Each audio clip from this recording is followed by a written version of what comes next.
Bonjour et bienvenue sur la Guard Zone, je suis Gwen Lefranc. Donc aujourd'hui on va tester le coupe-fil HPA. On va voir que c'est un petit outil qui, mine de rien, en fait pas mal. Alors voilà le coupe-fil HPA, donc vous voyez pas très grand. Ça doit faire aller du 10-15 cm maxi dans la taille avec son étui. Donc ici toujours un outil très fin. Ici juste une sorte de pour attacher en fait sur une sangle ou sur une ceinture. Là éventuellement pour mettre un serre-flex, un boot pour être sûr de ne pas le perdre. Et enfin donc ça se retire pas facilement. Donc ça c'est plutôt positif. Et si je tire dessus, je découvre l'outil, donc le coupe-fil.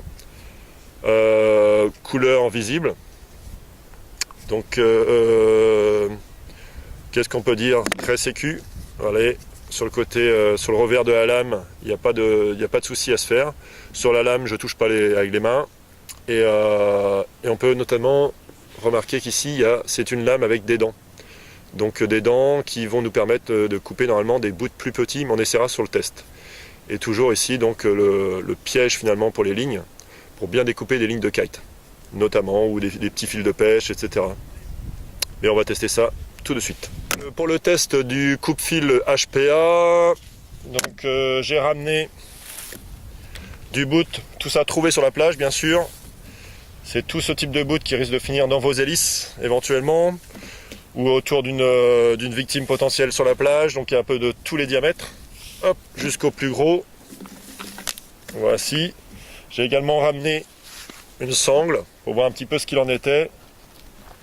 Le filet de pêche qui peut éventuellement se trouver autour de vous si vous faites de la plongée en apnée, ou autour d'une victime, ou dans votre hélice. Et enfin mon jean, mon vieux jean, qui va devenir le jean de test pour tout type de couteau. Alors commençons par simple. Hop. On va prendre le plus petit et j'essaye. Je dégaine le coupe-fil, je fais attention, même s'il est sécurisé. Hop. Allez, on essaye le premier test. Ça marche, ça fonctionne. On découpe. Je vais essayer plus gros. Alors, c'est pas un appareil, c'est pas une lame qui est dédiée au très gros boot, je pense, mais on va voir un petit peu si on s'en sort quand même.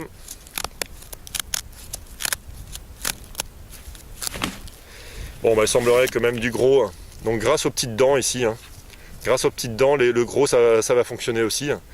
Pour les plus petits, c'est finalement le fait que ça se concentre en fait, ici la lame, qui va nous permettre de découper facilement. Allez, j'essaye un autre type de boot, toujours en nylon. Clairement, c'est des boots récupérés sur la plage, utilisés par les pêcheurs. Hop, on en essaye un autre. On va essayer de tirer simplement ce coup-ci. Bon bah finalement, je profite un petit peu des dents. Hop, toujours un autre. Hop, purée, celui-là il est bien tressé. Donc c'est intéressant en fait par rapport à d'autres coupe-fils qui peuvent exister sur le marché. C'est les petites dents justement qui nous permettent de découper même les gros bouts. Ce qui ne sera pas forcément le cas de d'autres types de coupe-fils qui sont assez dirigés quoi. Ensuite ici on arrive le filet de pêche. Là il faut forcer, mais là par contre on le fait en super sécu, toujours grâce à ça.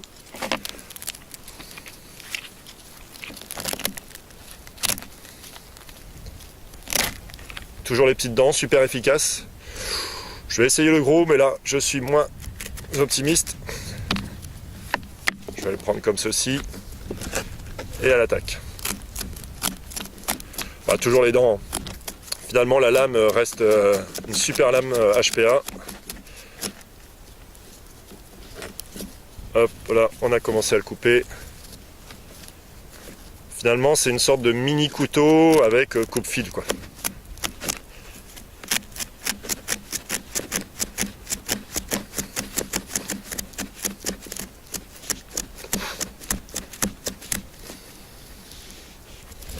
Donc ça coupe doucement. Alors c'est moins rapide que le couteau pour des gros bouts.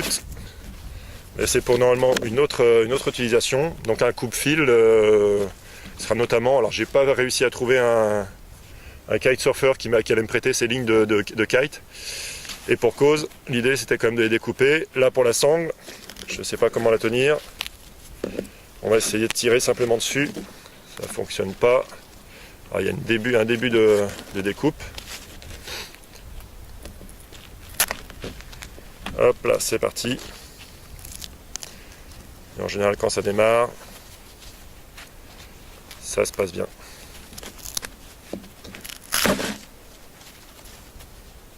Hop.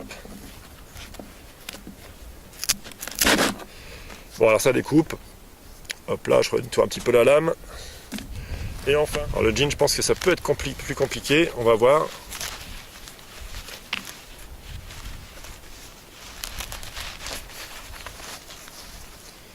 Il aurait vraiment fallu avoir des lignes de kite. Alors là, pour le coup, au niveau des coutures, c'est plus compliqué qu'avec le couteau. On va essayer de tirer simplement dessus. Là, j'y arrive pas. Je vais prendre ici. Hop. Ici, donc, si je suis déjà un petit peu découpé. Hop. Là, pour le coup, c'est moins facile qu'avec le couteau quand même. Le reste, c'est la déchirure, ça compte pas. Alors le jean, donc mini couteau, très très bon pour des petits boots. Voilà, petits boots, enfin les lignes de kite, là vraiment parfait pour une ligne de kite. L'avantage toujours, hein, prise en main simple, facile. Hop, là je suis à 2 doigts, je tire. Les petites dents ici, super pratiques par rapport à d'autres coupes-lignes. Parce que là on peut s'attaquer, on a pu le voir sur des boots d'un peu plus gros diamètre. Et là on est protégé, hein. On peut y aller, je risque pas de me couper. Je n'irai pas m'aventurer à poser le pied sur la main sur la lame parce que je tiens encore un petit peu à mes doigts. Mais là pour le coup moi j'apprécie. Un outil que les kiteux devraient avoir sur eux. Un outil qui est petit, qui prend pas beaucoup de place, qui est facile à positionner. Et pour les kitesurfers aujourd'hui une pratique de kite, il y en a de plus en plus. Donc un bon modèle.